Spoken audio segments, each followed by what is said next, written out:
작가의 취향이 궁금하시다고요? 작가의 취미가 궁금하셨던 분들을 위해 준비했습니다. 문학평론가 임지훈과 함께하는 작가의 덕질 시간입니다.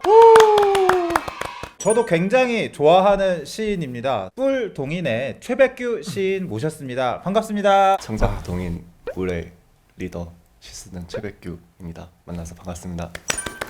저희 세대에 시를 쓰거나 관심 있는 사람들이라면은 이 뿔 동인의 일거수일투족에 굉장히 귀를 기울이게 되는 것 같아요. 최근에 신기했던 게 이 뿔 동인 명의로 시 선집 같은 걸 하신다고. 네네. 그래서 이제 여름을 출간을 하셨고 겨울을 그럼 이제 준비하시고 계신 거죠? 약간 미뤄져서 올해 제가 나왔고 내년 가을에 양한다 시인, 그다음 겨울에 최지인 시인, 봄에 창작 동인 뿔 이렇게 이어서 릴레이로 나올 예정입니다. 많이 기대해 주시면 좋을 것 같습니다.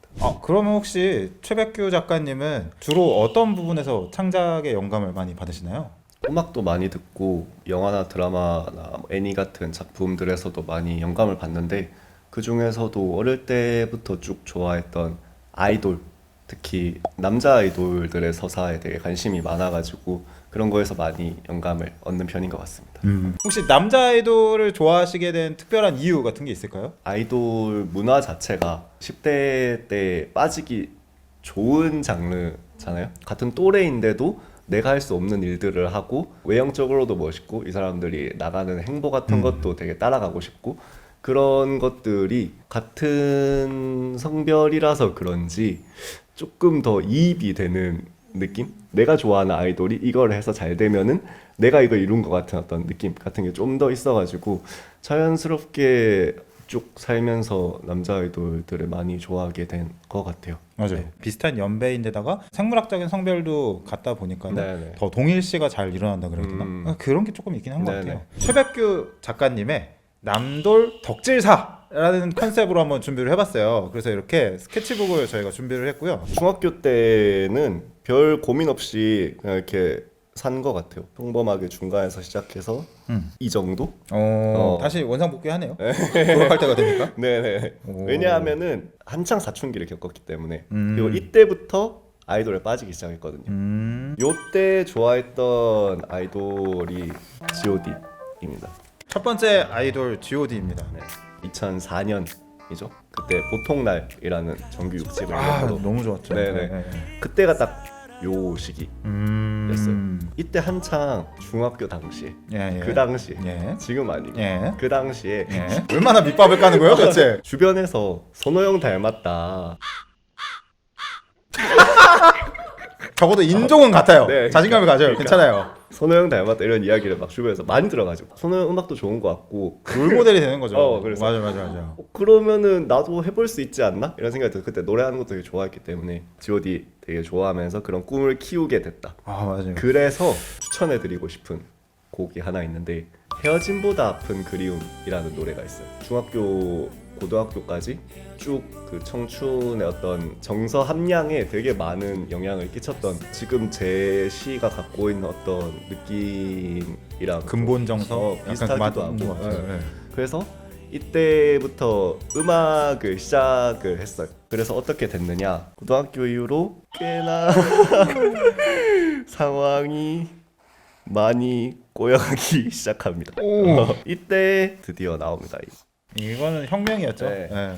빅뱅. 제 고등학교에 또 가장 많은 영향을 끼쳤는데 이때 제가 실용음악학과를 다녔다고 했잖아요. 그러면서 이제 학교를 잘 안 나가게 됩니다.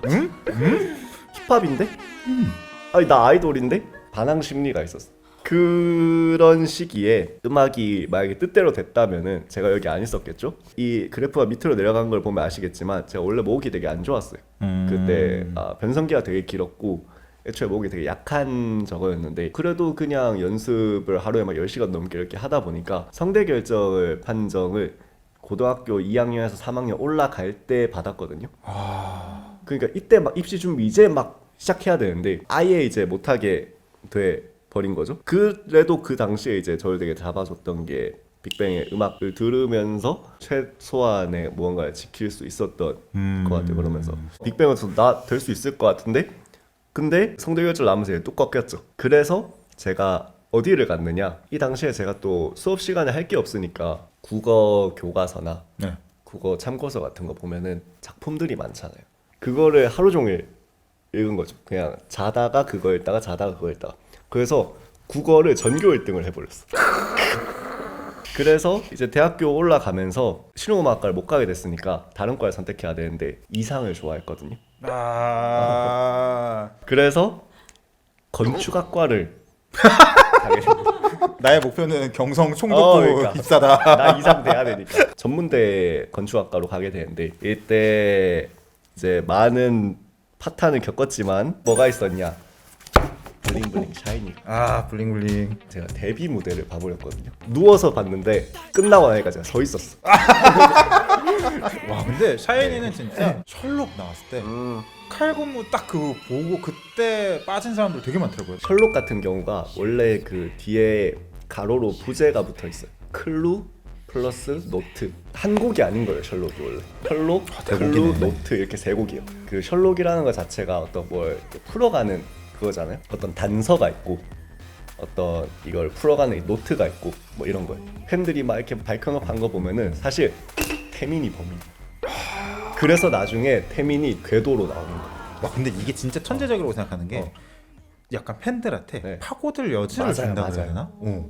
팬들이 진짜 참여할 수 천재적으로. 있도록. SM이 근데 뭐 그런 거 진짜 잘하는 게 아이돌이라면 바라보는 거였는데 이제는 팬들까지 같이 합세해서 뭔가를 같이 풀어가고 그 다음 작품에 대한 어떤 힌트를 주고 이게 교류가 된다는 게 사실 시도 전혀 다른 두 개의 시공간을 합쳐놓는다든가 그죠. 여러 다중 화자들이 동시에 뭔가 발언을 하는 것 같다든가 이런 것들이 결국 다 이런 느낌인 거잖아요. 그리고 또 시도 약간 연구자 입장에서 보면은 이 시에서 사용된 시어들에 대한 단서를 이 시에다가 배치해놨구나 그런 식으로 맞아, 느낄 맞아. 때도 있고 그래서 한 권의 시집이 사실은 약간 퀴즈북 같은 느낌도 맞아요. 있는 거죠. 저도 시집 만들 때 무언가가 이제 연결돼야 된다고 생각해서 저는 이제 제 이야기니까 저라는 한 인물의 어떤 이야기가 이제 쭉 이어지는 건데 그런 거를 생각하게 된 것도 어떤 이런 샤인이라든가 아이돌 가수들이 앨범을 만들어가는 과정 같은 것들 그리고 어떻게 구성되어 있는지 이런 걸 보면서 되게 많이 배운 것 같아요. 그래서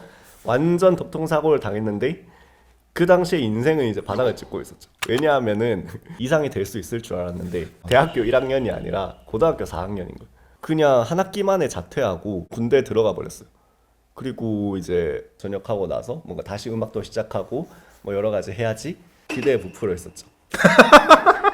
이때 무슨 일이 있었냐면은 다시 음악을 시작하겠다 생각해서 하고 있는데 그때 어머니께서 말씀을 해주셨어요. 아버지께서 사실 제가 군대에 있을 때 암 판정을 받았다는 거예요. 한 6개월밖에 안 남았다. 제가 뭔가 보여드리고 싶었는데 돌아가시기 전에 그 전까지 제가 너무 이거를 걱정만 끼친 것 같아서 이거 돌아가시면 너무 내가 평생 후회할 것 같아서 내가 음악 말고 할 수 있는 게 뭐가 있지? 인생을 되짚어 보니까 시밖에 없는 거예요. 그나마. 내가, 음악 말고 그나마 관심을 가졌던 게 시인데 찾아보니까 등단이라는 게 있대요. 바로 보여줄 수 있는 거잖아요. 심지어 신문에도 나오고 막. 그러니까 등단 준비를 시작합니다. 하루에 2시간씩 자면서 했는데 진짜로 반년 만에 등단이 된 거예요. 천재네. 그리고 저는 대구에 살았기 때문에 20대 초에 등단한 사람이 전혀 없으니까 세상 모든 곳에 제가 막 다 나오는 거예요. 그걸 아버지께서 한번 다 보고 원래 6개월이라 그랬는데 6개월 더 사시고 돌아가셨어요. 너무 진짜 천만다행이고 그래서 이때 제가 좋아했던 아이돌이 누구냐? 아이콘입니다. 바비가 딱 쇼미더머니 우승할 때 저도 같이 동시에 등단했거든요. 그래서 좀 더 되게 뜻깊은 그리고 다 안 된다 못 된다 하는 거 결국 나중에 아이콘이 대상까지 받았잖아요. 그래서 전혀 안 되는 건데 그 모든 걸 해낸다는 게 되게 인상 깊어가지고 저한테 되게 많은 영감을 준 그룹이고 이 아이콘이라는 그룹에 또 추천드릴 곡은 롱타임 노시라는 노래가 있거든요. 어떻게 무너졌고 어떻게 다시 일어났는지 이런 걸 막 설명해 주는 곡이거든요. 그리고 제 당시 그때 당시 어떤 여러 가지를 설명해 주는 곡이라 생각해서 롱타임 노시 추천해 드리면서 그 바닥을 찍고 서울로 올라오게 되면서 잠깐 좋았어. 서울에 오면서 잠깐 신났거든요. 왜냐하면은 이 등단을 하고 했을 때 그래도 네네. 어느 정도 내가 바라던 이상이 있을 거 아니. 그쵸. 그게 현실이 그게 아닌 거예요. 시집을 9번을 떨어졌거든요. 근데 진짜 원고 거절당하면은 다들 충격이 너무 크더라고요. 또 왜 그 바닥을 찍게 됐냐? 서울 올라오고 나서 얼마 안 있어서 이 샤이니 멤버 종현이 이 일이 있었죠. 그때쯤부터 꽤 많이 꺾인 것 같아요. 그래서 이때 되게 방황을 많이 하고 시도 뭔가 좀 엇나가고 이런 상황이 생기는데 그 상황을 다시 올라오게 한 것도 결국 샤이니가 컸거든요. 이때 이렇게 갑자기 급반등을 해버린다? 어디서 다시 일어날 힘을 얻었냐면 샤이니가 다시 컴백을 해요. 삶의 희망을 놓지 않고 다시 시작을 한 거잖아요, 샤이니가. 아, 이게 끝났다고 해서 모든 게 다 끝난 게 아니구나라는 거를 배운 것 같아요. 그래서 2018년부터 대대건 썼던 거 다 버리고 아예 처음부터 다시 쓰기 시작한 거예요. 10번째 냈는데 통과가 돼가지고 2022년 1월에 나오게 된 거죠. 마지막 아이돌 NCT, 요즘 가장 핫한 아이돌. 이때 시집을 만들 때 NCT 드림의 노래 중에 우리의 계절이라는 노래가 있거든요. 그걸 내내 돌려 들었어요. 근데 진짜 우연히 이 시집 해설을 박상수 선생님께서 써주셨는데 NCT 드림의 우리의 계절 같은 느낌이 이 시집에 든다라고 써주신 거예요. 아니 그리고 평소 때 해설을 쓰실 때도 그런 식으로 인용하시는 분이 아닌데 맞아요. 갑자기 뜬금없이 아이돌 노래를 인용을 하셔가지고. 근데 또 NCT의 그 팬덤 이름이 시즈니라고 부르거든요. 보통 애칭으로. 이 시즈니 분들이 그 해설을 봤어. 많이 사주셨어. 진짜 감사합니다. 저도 NCT 앨범 많이 샀습니다. 하여튼 앞으로 더 이제 열심히 해가지고 제가 아이돌들을 좋아했던 것처럼 나중에 누군가는 이런 거를 하면서 제 이름을 적어놓고 이야기를 할 수도 있는 사람이 되어야겠다라는 생각을 하게 된 인생 곡선.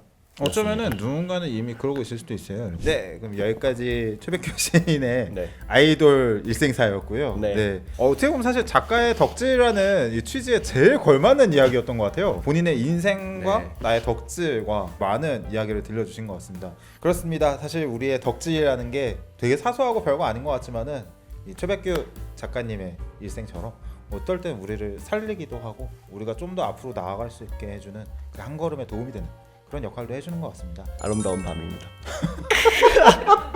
상관하냐고.